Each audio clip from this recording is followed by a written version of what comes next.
Shalom anak-anak kasih Kristen Elim. Wah, kita berjumpa lagi ya. Sebelum kita memulai seluruh kegiatan kita hari ini, kita mau beribadah lagi bersama-sama. Minta orang tuamu untuk mendampingimu agar kita bisa sungguh-sungguh kepada Tuhan. Kita mau katakan pujian kita seperti wanita mengurapi. Seperti wanita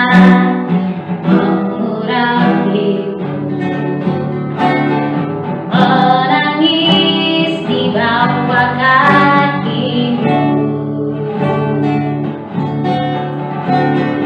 demikian hidupku mau mengasihimu. Yesus, Engkau baik bagiku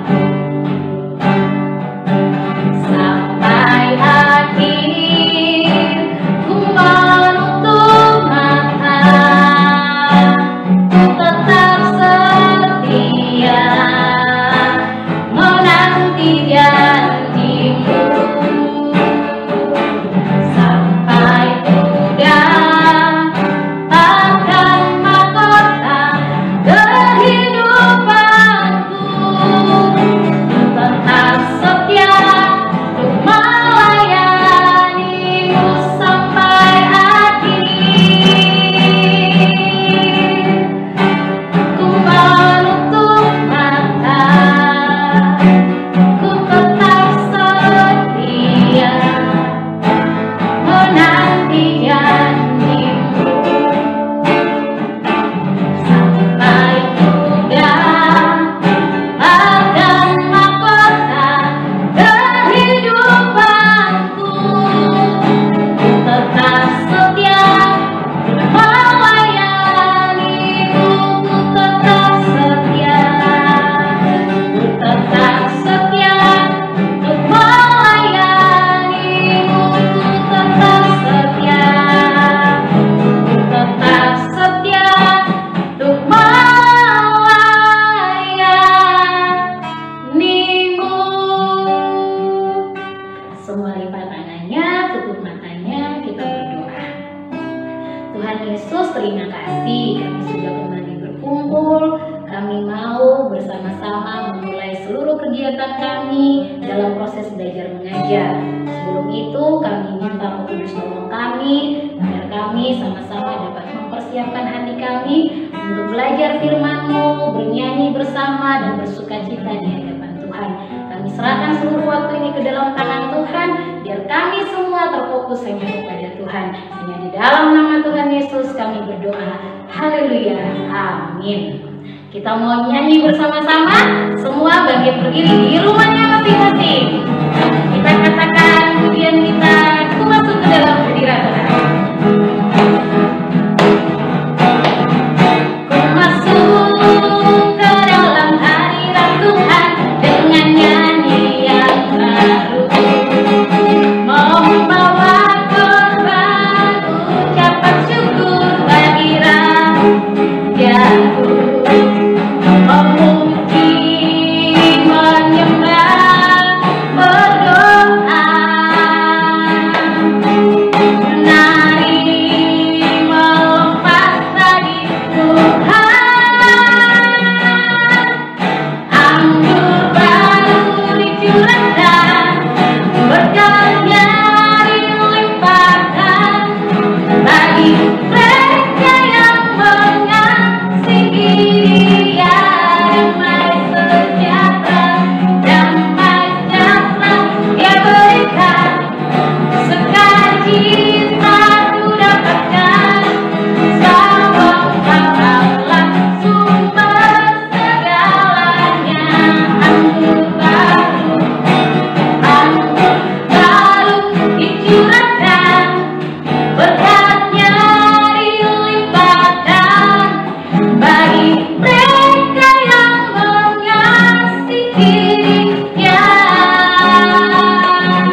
1. Hari ini kita membaca sama-sama dalam Matius pasal 2 ayat 1 sampai 23. Coba dibuka Alkitabnya. Matius pasal 2 ayat 1 sampai 23. Kalau sudah ketemu, kita baca bersama-sama 2, 3. Orang-orang Majus dari timur. Sesudah Yesus dilahirkan di Betlehem di tanah Yudea pada zaman Raja Herodes, datanglah orang-orang Majus dari timur ke Yerusalem dan bertanya-tanya, di manakah dia, raja orang Yahudi yang baru dilahirkan itu? Kami telah melihat bintangnya di timur dan kami datang untuk menyembah dia. Ketika Raja Herodes mendengar hal itu, terkejutlah ia beserta seluruh Yerusalem. Maka dikumpulkannya semua imam kepala dan ahli Taurat bangsa Yahudi, lalu dimintanya keterangan dari mereka di mana Mesias akan dilahirkan. Mereka berkata kepadanya, di Betlehem di tanah Yudea, karena demikianlah ada tertulis dalam kitab Nabi. Dan engkau Betlehem tanah Yudea, engkau sekali-kali bukanlah yang terkecil di antara mereka yang memerintah Yehuda. Karena daripada mula akan bangkit seorang pemimpin yang akan mengembalakan umatku Israel.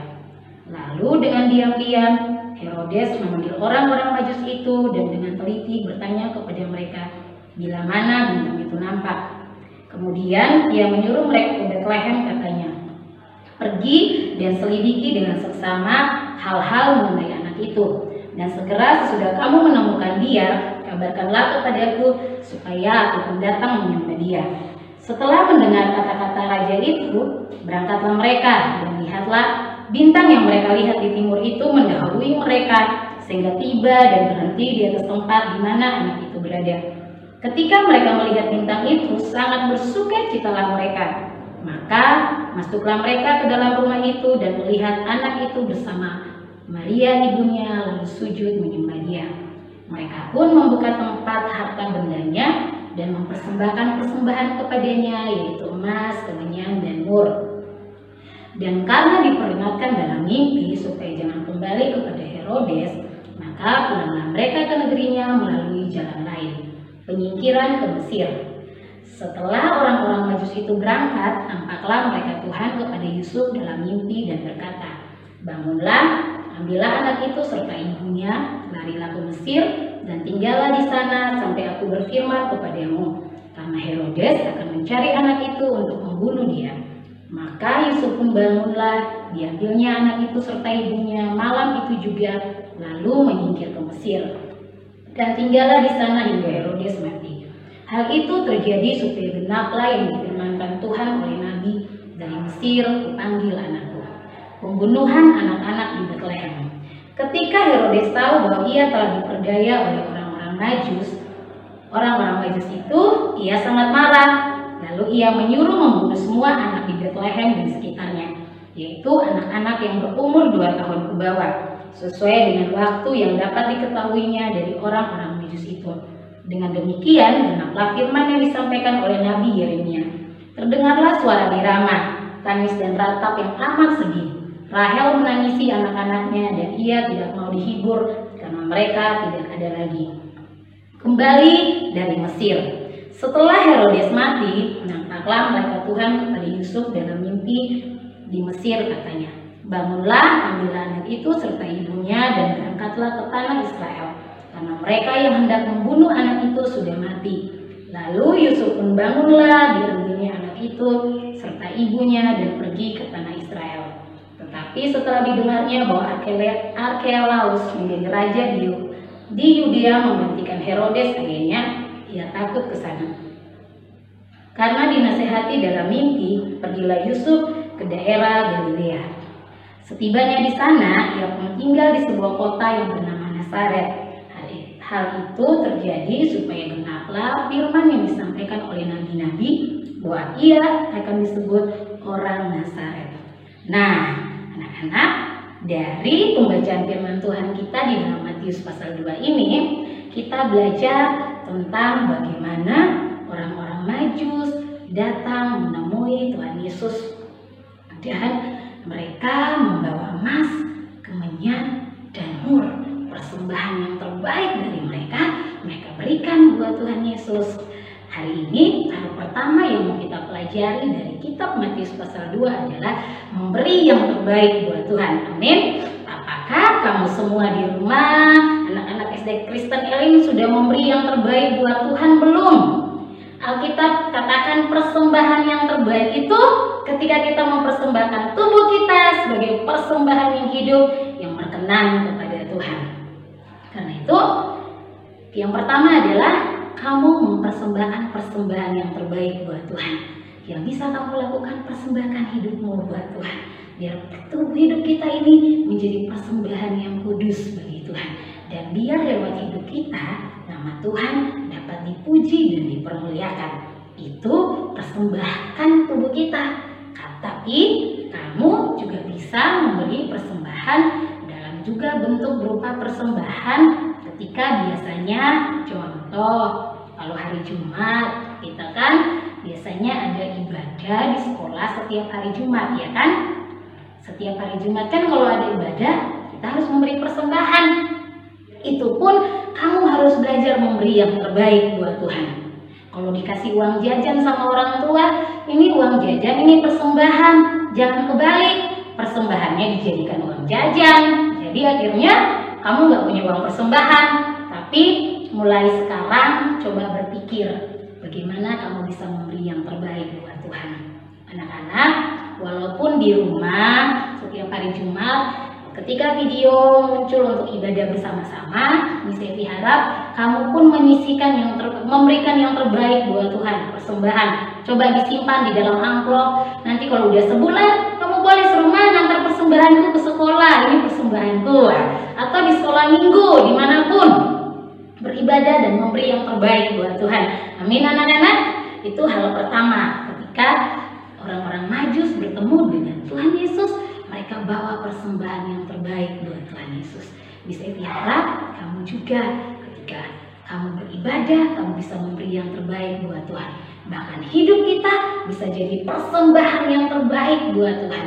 Yang ketika orang-orang lihat kita, orang-orang tahu bahwa oh, anak Tuhan Yesus itu sikapnya manis, tutur katanya baik, anak-anaknya juga pintar, sama orang tua dengar-dengaran, sama orang lain sikapnya baik. Nah, itu adalah sebuah persembahan yang terbaik buat Tuhan. Dan yang kedua yang mau kita belajar bersama-sama adalah ketaatan. Anak-anak, kalau tadi kita sudah baca Alkitab, pasti kamu akan dengar orang-orang Majus waktu malaikat Tuhan berbicara, mereka taat. Yusuf, waktu malaikat Tuhan berbicara lewat mimpi, Yusuf taat. Karena orang Majus, karena Yusuf taat, maka Tuhan memelihara, bahkan menjaga dan melindungi. Hari ini, hal kedua yang mau kita pelajari adalah tentang ketaatan. Miss Evi harap, walaupun kamu cuma belajar lewat dari rumah, kamu harus tetap jadi anak-anak yang taat. Waktu belajar, belajarlah dengan baik. Kalau orang tua bilang berhenti main game, ayo belajar, dengarkan, itu namanya taat. Taat sama orang tua, taat sama guru, terlebih taat kepada Tuhan. Bisa Evi harap walaupun guru-gurumu gak bisa menilai kamu secara langsung, tapi kamu harus bertumbuh dengan baik di dalam ketaatanmu kepada Tuhan, di dalam ketaatanmu dalam belajar, di dalam ketaatanmu dalam mendengarkan nasihat orang tua. Nah, itu saja firman Tuhan kita untuk hari ini di dalam Matius pasal 2. Semua belajar, bertumbuh bersama-sama di dalam Tuhan. Kita berdoa bersama-sama. Tuhan Yesus, kami belajar hari ini untuk mempersembahkan yang terbaik buat Tuhan. Dan juga belajar supaya kami taat melakukan apa yang Tuhan mau, apa yang orang tua kami nasihati, bahkan guru-guru kami. Karena itu Tuhan Yesus tolong setiap anak-anak SD Kristen Elim biar mereka bertumbuh dengan baik di dalam Tuhan. Hari ini mereka akan kembali memulai aktivitas mereka dalam proses belajar mengajar walaupun di rumah. Tuhan yang menolong, memampukan, memimpin mereka. Terima kasih Tuhan, kami serahkan seluruh hari ini ke dalam tangan Tuhan, dalam nama Yesus, haleluya, amin. Shalom anak-anak.